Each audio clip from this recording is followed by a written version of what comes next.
What if reading the Bible didn't feel overwhelming, confusing, or disconnected, but instead felt like stepping into one long unfolding story?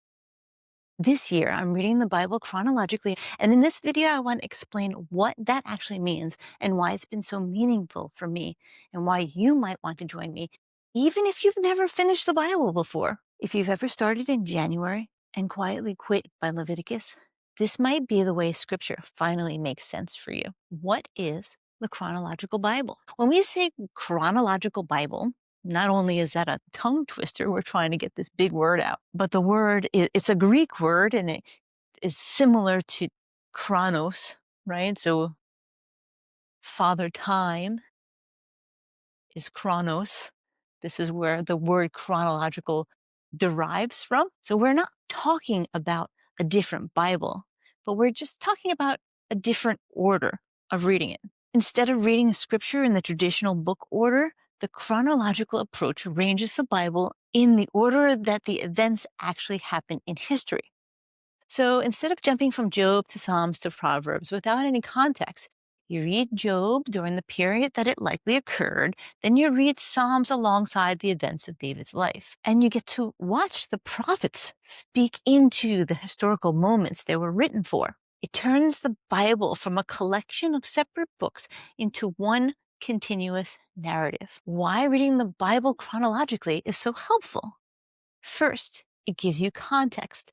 One of the biggest reasons why people struggle with the Bible isn't belief, it's confusion. Chronological reading helps you to understand who is speaking when and why. Suddenly, prophecies make sense. Repeated stories feel purposeful. God's character feels consistent instead of contradictory. You're not just reading verses, you're watching a story unfold. Second, it helps you to see the big picture. When you read chronologically, you start to see patterns. God's faithfulness over generations, humanity's repeated struggle, grace woven through every era. And you stop asking, why does this matter? And start asking, how does this connect? That shift alone can change how you engage scripture. Third, it reduces the pressure to understand everything. One of the quiet gifts of reading the Bible in a year is this: you don't have to master it, you just have to stick with it. Chronological reading allows scripture to layer slowly. Some days will be clear, and some days won't be. But understanding grows over time, not all at once. This is especially freeing if you've ever felt like the Bible was something you were failing at. And trust me, it can feel like we're failing at the Bible when it seems so overwhelming.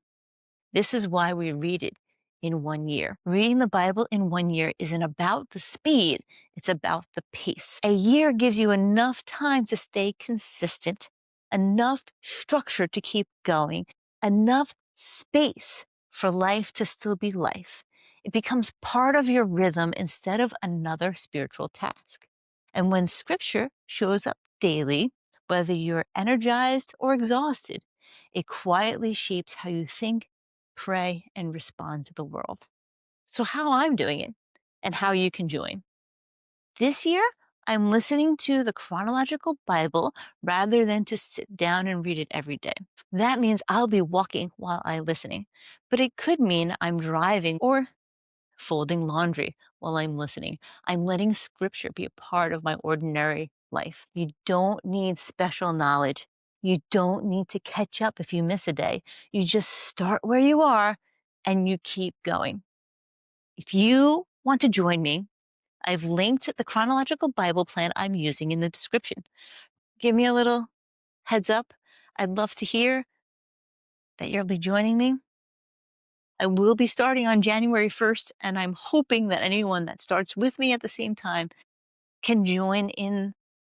But I've not used the Bible app in this way, never with just putting it out there and seeing if and when others will join me. But I will be starting January 1st. And why am I inviting you to do this with me?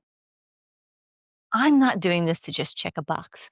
I'm doing this because I want scripture to feel familiar, not forced. I want to know the story that I say I believe in.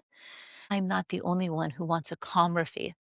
a deeper understanding, a way to stay rooted without burning out.